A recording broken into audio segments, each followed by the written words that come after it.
돈 없는 무주택자들에게 대출을 해서 집값을 떠받치고 있는 거다. 지금 정부가 잘못하고 있다. 무주택자들이 여기에 휘둘리면 안 된다. 이 대출받아서 사면 안 된다. 이런 얘기들도 있습니다. 그럼 무주택자들은 집을 사면 안 되는 거예요? 지금 사지 말해. 그 자유로운 의사결정을 본인들이 하는데 그분들 이야기를 참고만 하는 거 아닙니까? 영원히 그냥 무주택자를 사야 돼. 자본주의에서 돈을 자꾸 찍어내는데. 지금이 아니라는 거죠. 지금이 아니라는 거. 뭐 지금 뭔지 사야 되는데. 나중에 살아. 나중에 더 떨어지면 더 떨어질 거니까. 집 살 타이밍 온다. 그러니까 더 떨어질 이유가 있냐 이거야. 근본적인 문제. 더 떨어질 이유가 있냐 이런 거죠. 그럼 첫 번째부터 말해볼게요. 무주택자들이나 신혼부부들이나 무주택자라 그러면 생애 최초나 뭐 보금자리 특례론이 되겠죠. 또는 이제 생애 최초가 아니더라도 집 사고 싶은 사람들한테는 이제 그 특례론 뭐 신생아 뭐 이런 거 하잖아요. 그럼 그걸로 해서 펌핑하고 있다 이 이야기가 지금 대부분인 거잖아. 지금 그 하반기 하락론의 핵심은 이제 항상 바뀌어가지고 이제 막 일일이 데리고 하기도 힘들지만 지금의 핵심은 정부가 지금 특례론으로 펌핑을 해가지고 시장 받치고 있는 거다. 그래서 이게 수요가 빠진다 분명히 수요가 빠진다 분명히 가격이 올랐으니까 수요가 빠진다. 그래서 결국에 수요가 빠질 거니까 이 특례론이 끝나고 나면은 다시 이제 거래량이 막 터졌다는 이야기고 수요가 이미 소진됐다는 이야기고 그러면 7월, 8월, 9월 이후부터는 이제 쭉 빠질 거다. 그럼 그때까지 기다렸다가 사라. 내가 그때 사라 그럴 때 사라. 딴 사람들 말 믿지 말고 내 조회수를 빡빡하게 올려줘라. 그래야 내가 좋은 집으로 이사 갈 수 있다. 그러면 숫자로 한번 생각해 봅시다. 숫자로. 제가 동네 아재처럼 너무 이야기했는데 숫자로 한번 생각해 봅시다. 제가 특례론 상반기에 나간 거를 민주당의 한 의원이 정보를 받아서 공개를 했습니다. 거기에 이제 상반기에 나갔던 특례론이 신생아 특례론이겠죠. 특례론이 이제 6조 정도 되는데 그 중에 3분의 1을 대환하는 데 사용했다고 합니다. 기존의 고금리 대출을 저금리로 바꾸는 용도로 사용했고 2조 원 정도, 2조 원 좀 넘는 돈을 이제 신규로 주택 구입을 하는데 사용했다고 합니다. 그래서 이 특례론으로 이게 받치고 있어서 이게 올라간다? 2조 원인데? 그러면 이 2조 원의 사이즈를 생각해 봐야 되는 거 아니에요. 그죠? 크다 작다는 주관적인 거니까 좀 약간 객관적으로 데이터를 보여줘야 되는 거 아니에요. 그래서 제가 상반기에 실거래 자료를 기준으로 취소된 거 빼고 전체 아파트 거래된 양을 돈으로 계산을 해봤어요. 상반기에 아파트 거래 가격이 95조에서 100조 정도 됩니다. 100조. 100조인데 특례론 얼마 나갔다고요? 2조. 그래, 몇 프로야? 2%? 그러니까 특례론이 큰 역할을 했다고 하기에는 이 50명 2%가 너무 작은 거 아니냐 이런 이야기야. 그럼 어떻게 생각해요? 생각보다 비중이 높지 않습니다. 그러니까 이게 통계로 얘기하자고 통계로. 특례론을 바친다라고 하는데 통계로 뭐로 이야기하라고. 2조 뭐 2, 3조 되겠지. 2%, 3% 가지고 전체 시장을 흔들었다? 그리고 웃긴 게 뭐냐면 강남부터 올랐잖아. 강남은 9억 이상이잖아. 특례론인데? 안 되잖아요. 그러면 이제 이런 이야기 하시더라고. 그러니까 나도 그런 이야기 했는데 이제 특례론으로 팔고 나면 나도 통계를 보기 전에는 이런 이야기 했지. 팔고 나면 파신 분이 다시 상급지로 가고 옮겨 타고 해가지고 이게 촉매가 돼가지고 이렇게 갔다. 물론 그 이야기도 근거가 있는데 막상 통계를 까보니까 그렇게 나비 효과 비슷하게 했고 이렇게 되기에는 근데 특례론으로 나간 그 주택 구입용으로 나간 특례론이 너무 작은 거 아닌가? 그죠? 근거가 있잖아요. 숫자로 얘기해야지. 그렇죠. 감정적으로 얘기하면 안 된다는 거죠. 집은 떨어져야 합니다. 그런가 봐요. 막 다 비쌉니다. 다 이게 막 일반 대중들이 막 되게 냉철한 차가운 머리를 가진 냉철한 투자자라고 생각하시나 봐요. 대부분 다 그런가 봐요. 그죠? 그러면 코인 같은 거는 뭐 절대 1억은 안 되겠네요. 그죠? 막 200, 300원 왔다 갔다 해야 되는 거예요. 그 대중들이 그렇게 합리적이지 않다니까요. 그러니까 그냥 그때 분위기에 많이 휩쓸리잖아요. 솔직히. 그렇지 않습니까? 그렇다는 거죠. 그래서 저는 뷰가 중요하다 생각합니다. 뷰. 아파트 시장을 바라보는 뷰가 중요하다 생각한다. 그런 뷰를 만들어야 된다. 그걸 계속 그래서 업데이트 해 나가야 된다라고 생각한다. 근데 그런 게 어렵잖아.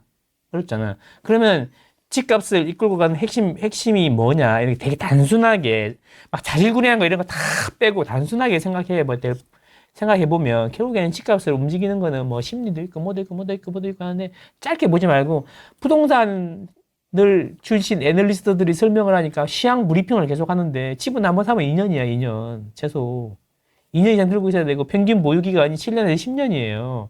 그러니까 집을 사면 7년이나 10년 정도를 평균적으로 보고 사는 게 맞다는 거죠. 맨날 뭐 오늘 실거래가가 어떠네 막 이런 이야기 하는데 주식은 그렇잖아. 9시 땡 하기 전에 30분 동안 브리핑 하죠. 오늘은 뭐 환율이 어떻고 뭐가 어떻고 오늘 시장은 이렇게 될 것 같고 뭐 저저 하다가 장이 딱 끝나고 나면은 또 바로 이제 마감 브리핑을 하죠. 근데 아침에 했던 거 다 틀렸어. 근데 또 다른 이야기 하고 있지. 막 이렇게 막 다른 뭐 이렇게 할 줄 알았는데 이래 막 이런 죄송합니다 이런 이야기 없고 그냥 뭐 이렇게 오늘 현상 브리핑 정말 잘해. 그래서 내일 어떻게 될 것 같습니까? 내일 또 브리핑하면 내일 또 다 틀려. 또 딱 그게 너무 자꾸 단기간에 일어날 일을 예측하니 자꾸 틀리는 거지. 그쵸? 7년, 10년을 놓고 보면은 결국 어디가 오르겠어요. 돈은 계속 찍어낼 거 아닙니까? 그쵸? 그래서 제가 보기에는 크게 이 집값을 좌우하는 이 큰 두 가지가 있다고 생각해요. 공간 시장하고 금융 시장이라고 생각해요. 공간 시장이라 그러면 그 지역 내에서 신규로 공급되는 주택의 양. 금융 시장이라 그러면 쉽게 말하면 그냥 금리, 대출 금리. 이 두 가지만 봐도 큰 그림을 맞추는 데는 무리가 없다는 거죠. 공급과 금리. 근데 금리가 조금 떨어졌는데 당장 오늘 뭐 집값 싸게 내가 팔았어. 그럼 내가 느끼기에는 집을 금리가 내려가는데 집은 내가 싸게 팔았는데요. 이렇게 이야기할 수 있지만 그럼 금리가 내려가면 뭐 1년, 2년 두고 보면은 결국에는 금리가 내려가는 만큼 가격이 오를 확률이 더 높은 거죠. 그렇지 않습니까? 당장 내일 모레 입주 물량이 터져도 당장 뭐 한 달, 뭐 6개월 뒤에 터져도 6개월 뒤에 예상해서 미리 내가 집을 빼가지고 텐트 치고 살진 않잖아. 그렇기 때문에 6개월 뒤에 입주 물량이 터져도 지금 가격이 안 내릴 수도 있는 거고 1년, 2년 뒤에 갈수록 입주 물량이 메말라고 시가 뭐 말라 비틀어져도 당장 가격이 안 오를 수도 있는 거지. 그렇잖아요. 우리 집 옆에 뭐 500세대가 입주를 해가지고 그럴 수도 있는 거잖아요. 그래서 이런 좁고 지엽적인 문제를 가지고 자꾸 시장을 설명하려고 그러니까 재미는 있지. 맨날 새로운 게 나오고 뭐 둔촌주공 망했다. 이렇게 수요가 없어질 거다, 소진될 거다, 등등물 때문에 그렇다 이런 이야기 막 하지만 결국에는 보면 좀 길게 놓고 보면은 금리하고 입주 물량이더라 이거죠. 이 두 개를 보면 되는 거죠. 이 두 개가 작년부터 계속 얘기했지 않습니까? 나와서 금리는 앞으로 내려갈 거고요. 시기의 문제고 세기의 문제지. 결국엔 내려가는 쪽으로 방향을 잡았고요. 시장 금리는 이미 내려가고 있었습니다. 그렇죠. 금리는 내려가고 그 다음에 입주 물량은 2026년까지 서울 같은 경우에는 계속 줄어든다. 40년 만에 최저다. 그러면 방향이 어떻게 된 거야, 이제 1년 동안은. 그래서 제가 자신있게 계속 이야기할 수 있었던 거고, 이제 살 사람이 없다는 이야기는 그 두 개에서 벗어난 이야기잖아? 네. 그러면 그 얘기에 대해서 좀 의심을 하면서 들어볼 필요가 있어. 유효수요가 없다. 유효수요 이야기도 이제 케인즈 이야기인 거잖아. 수요는 많아. 강남에 수요는 많은데, 그게 이제 잠재 수요고, 강남을 살 수 있는, 네가 사고 싶은 마음이 있는데, 그 살 능력이 되냐, 네가? 그게 유효수요 아닙니까? 강남 30억인데 30억 있냐? 이게 유효수요잖아요. 일단 있고 그 다음에 사고 싶은 마음도 있고 두 개가 결합이 돼야지 유효수요가 되는 건데 가격이 올라버리면 수요가 줄어든다 이런 이야기인 거잖아요. 그래서 유효수요가 없어져가지고 안 된다 이런 이야기인 거잖아요. 그거는 나는 좀 다르게 생각하는 게 이게 가격이 올랐어요. 가격이 오르면 잘 생각해봐야 돼. 가격이 오르면 우리 집 가격도 올랐어. 그죠? 이게 10억에다가 15억이 됐어요. 그러면 옆에 집도 15억이 됐어요. 그럼 이 사람은 15억으로 올랐으니까 이제 만약에 내가 가고 싶은 데가 17억이에요. 그럼 2억만 못하면 갈 수 있어요. 그러니까 이론적으로는 보면은 가격이 오르면 전체적으로 지불 능력이 다 올라가는 거야. 집 갖고 있던 사람들이. 그래서 그 사람들이 그 집을 팔고 또 다른 걸로 더 비싼 걸로 갈 수도 있는 거지. 단순히 신규로 구매하는 사람들의 유효수요만 생각하는 거지. 살 사람이 없어? 그럼 어떻게 돼요? 진짜 실제로 그래서 이제 살 사람이 없어. 돈이 있는가 없는가는 모르겠지만 유동성이 계속 늘어나는데 돈이 왜 자꾸 없다 그런지 모르겠지만 돈이 있는지는 없는지 모르겠지만 매매할 생각이 없어. 그게 이제 2010년부터 2013년인 거예요. 그러면 매매 수요가 없으면 그 수요가 없는 게 아니라 그 수요가 전세로 옮겨가야 되는 거죠. 임대로 옮겨가야 되는 거죠. 그래서 분명히 이제 금리도 낮고 그 다음에 입주 물량도 줄어드는데 가격이 떨어진다는 이야기는 매매 가격이 떨어진다는 이야기는 전세가 엄청 빡세게 오른다는 이야기가 똑같은 거야. 바뀌기 때문에 수요가 없어지는 게 아니라 제로 항상 합은 똑같아. 총 합은 똑같은데 그게 매매로 가느냐 임대로 가느냐 이 차이밖에 없는 거죠. 그래서 근데 분명히 이제 입주 물량도 줄어들고 금리도 떨어지는데 매매가 안 오른다. 그러면 전세가 몇 배 오르겠죠. 그게 2010년 그때 아닙니까? 미친 전세. 1억짜리가 1년 지나고 나면은 막 2억 5천, 막 이런, 1억 7천, 막 2억, 막 이런 때 아닙니까? 그때 당시를 보면은 매매는 천천히 떨어지고 전세는 엄청 가파르게 올라가서 매정갭이 빠르게 붙고 있는 그런 상황을 우리가 눈으로 볼 수가 있다는 거죠. 그 서울만 너무 이야기해서 그런데 서울은 그때 2010년부터 13년까지 떨어졌잖아요. 대구하고 부산은 엄청 올랐습니다. 안 믿어지겠지만. 그때 지방 대구 부산에서 보신 분들 되게 많잖아요. 그래서 이제 그때 그런 이야기 했지. 우리끼리는. 요즘 누가 서울에 해요? 다 지방 가 있어요. 선수들은 막 그랬었죠. 근데 스타들도 많이 나오고. 그쵸. 스타들 많이 나오고. 그때 저는 빵 장사 거의 마무리하고 있었죠. 아, 도넛. 너는 마무리. 야, 부동산인가 본데? 막 이러면서 다시. 폰데링에서. 폰데링 잘라 먹고 잘라내고 나오던 때였죠. 그래서 그때 이제 MPL부터 배웠죠. 망한 데가 많으니까 서울에 MPL부터 배우고 다녔는데, 그때 이제 그 왠지 고수의 스멜이 나는 사람 있잖아요. 그런 사람들이 좀 이따 지방 가 있잖아요. 막 이러면 그러고 막 좀 지나니까 천안에 뭐 경매를 받아갖고 무게부를 이렇게 막 무게부로. 세팅하고 막 무게 월세 뭐 이런 거. 그런 거 많았었어. 그렇게 많았었어. 그런 식이었죠. 어쨌든 전세가 엄청나게 빡세게 올라가고 있는데 지금은 그래서 이제 그때 스타들은 많이 나오고 그때 했던 분들이 지금도 아직 많이 계시기 때문에 전세가 많이 올라야 매매가 오르는데 지금 전세가율이 낮아서 지금 안 오른다 이런 이야기 하시고 계신 거잖아요. 이번에는 진짜 좀 다른 것 같아요. 그 내가 맨날 얘기했잖아. 몇 달 전부터 계속 얘기했잖아. 양상이 완전 달라요. 전세가 올라야 매매가 오르는 게 아니라고. 전세가율이 좀 차고 올라줘야 매매가가 올라간다라는 그래. 그래서 학습을 했었죠. 학계에서 이렇게 이제 결론을 냈어. 지금까지 결론은 이거예요. 전세가 올라야 매매가 오른다는 거는 상관관계는 있으나 인과관계는 아직 확인되지 않았음. 이라고 했다는 거죠. 보통 전세가 오르면 매매가 오르더라. 이 정도지 전세가 오르면 꼭 매매가 올라는 아니다. 가 아니라 확인되지 않았다. 아직까지. 이런 이야기였단 말이야.